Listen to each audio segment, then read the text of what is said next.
Joe Hopkins here, and today I'm doing a lesson on how to play blues guitar. And why would I do that? Somebody suggested that I do a video on how to play blues guitar, right? So somebody suggested it, and I thought, yeah, that's not a bad idea. Okay, blues guitar, right? So let's start with, what kind of guitar do you need? The answer is whatever you got, doesn't matter. Right? Electric, acoustic, humbuckers, single coils, Strat, Tele, Les Paul, it doesn't matter. Pick a guitar, you can play it on anything, right? We're not terribly particular. What kind of sound do you want? What kind of tone, right? What pickup do you use? Doesn't matter. Blues guitar is entirely personalized and improvisational, which means you can go with whatever you think sounds good. Right now, I got my sawtooth, right? Dual humbuckers. I'm just gonna, I don't know, put it on the bridge pickup, and I got like some fuzz. Let me turn that up a little bit so I can hear it. There we go, right? It's not that hard. Most blues stuff, like a lot of popular music, because most popular music today is based on the blues, so it fits with everything, right? Most of it is the old 1-4-5. Or whatever. But you could throw in any chords you want. Is it major? Is it minor? It doesn't matter. Here's the cool thing about it. Learn a pentatonic scale.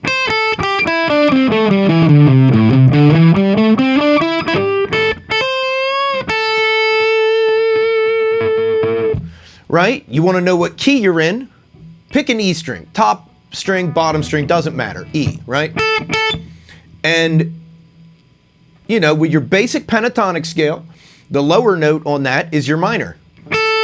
That's A minor. But you can move it anywhere you want. The upper note on that string is your major key that you could play in. That's, you know, C. So we're in A minor, C major, and that's about all the theory I'm going to teach you with that. That's just so you can find where you're going. If they say, hey, let's play in E, you know, it's down here. E minor, E blues.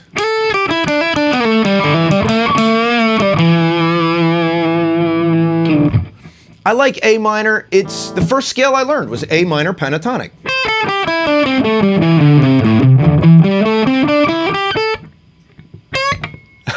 All right, so you learn that scale, you learn it in other places around it. Oh, sorry.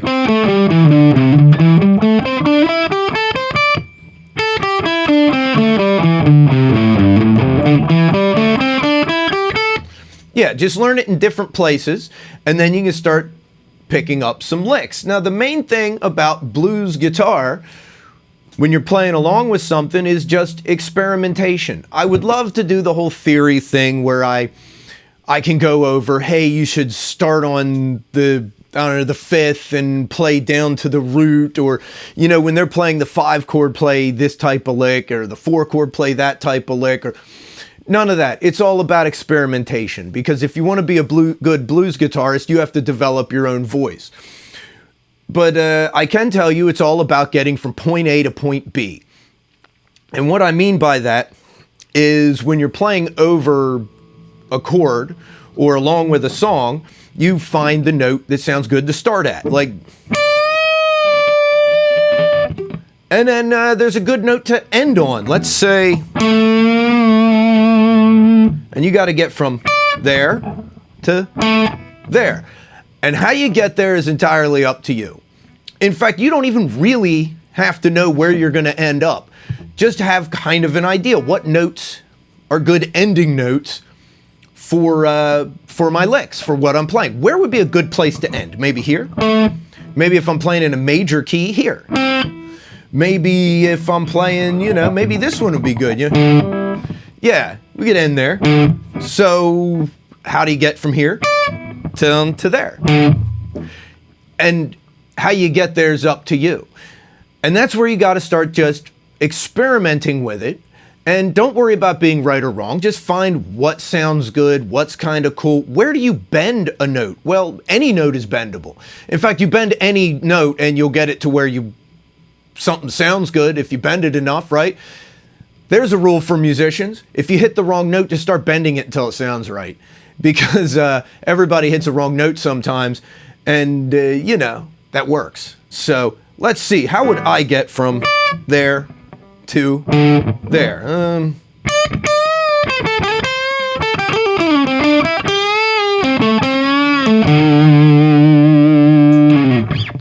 Yeah, that's a pretty good way to get there. Or let's see.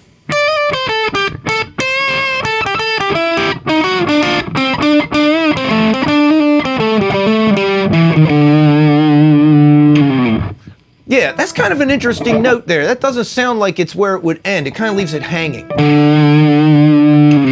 So that might be good for, I don't know, if you want to leave a question mark at the end of your riff, that maybe you can answer it in the next riff. There, that's more of a period at the end of that sentence. But question marks are good, so yeah, it's kind of a question mark note. And you don't start out knowing that stuff.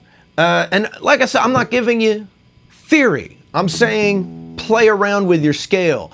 Find where you end to make a question mark, where you end to make a period, where you end to make an exclamation point, and then try to say something. The big thing is, don't just noodle. Come up with riffs that say something, like a statement. There, that said something. I'm going to say something back. There we go. What else can I say?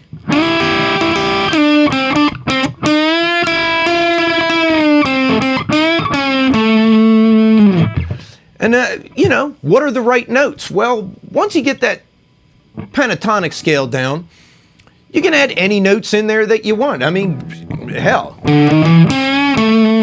There we go. Just go up it. Chromatic. You know?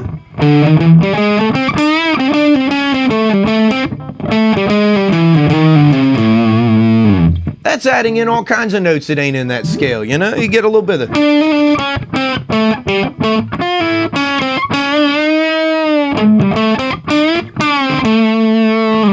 There we go. You bend up, bend down. What note do you bend? I don't know. Any note you want.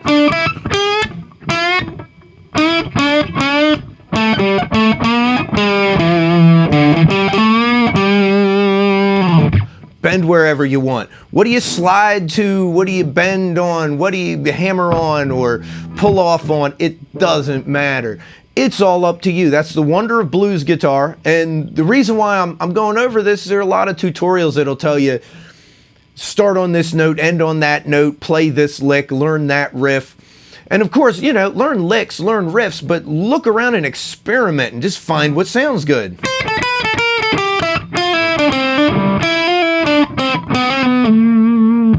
That was a little badly played, but you get the idea. I'm throwing a little bit of minor scale in there, you know.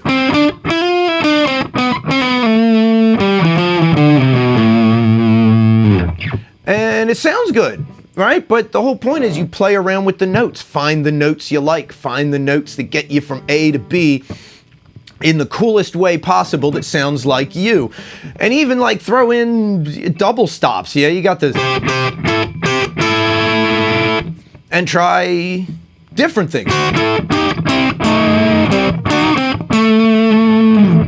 And some of those are some weird notes, man. They don't go. They're not part of the scale, but I think it sounds cool.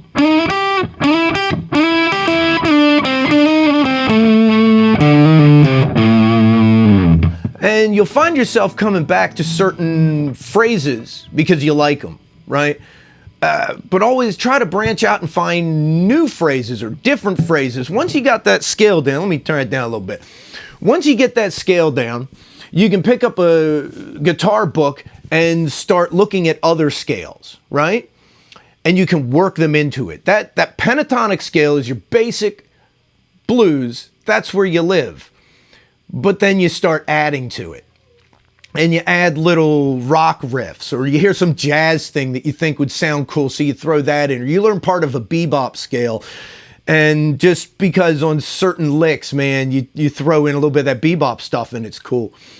But the whole point is to do it, you have to start by learning that basic scale. And then you find where it sounds good to bend or to hammer on or to pull off, where it sounds good to add extra notes.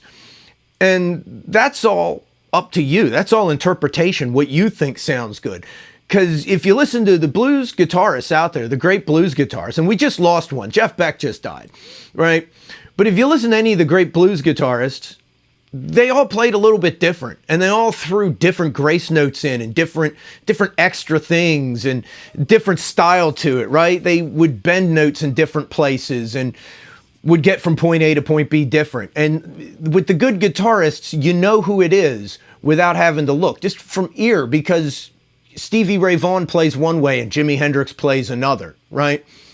And Freddie King plays one way and B.B. King plays another way. So you get an idea of who it is. And all of these guys have influences. Definitely learn other people's stuff and be influenced. But start to just experiment. It doesn't have to sound good, because you're going to find stuff that doesn't sound good. Now you know what not to do. Or maybe you do the thing that didn't sound good in a different context and now it does sound good. Experiment with it. Find your voice, because that's what blues guitar is, right? A lot of music really is learning the right notes to play, but that's not the blues. The blues is making the notes you play right. If that kind of makes sense. They don't have to be the right notes. They could be the right notes by the time you're done with them. And that's up to you. That's the wonder of it. That's the wonder of improvisation. Improvising licks and riffs and, you know.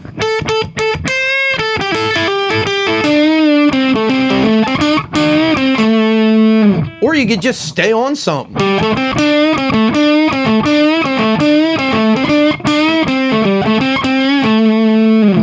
There are people that have managed to stick right on the same spot and just stay there and do shit.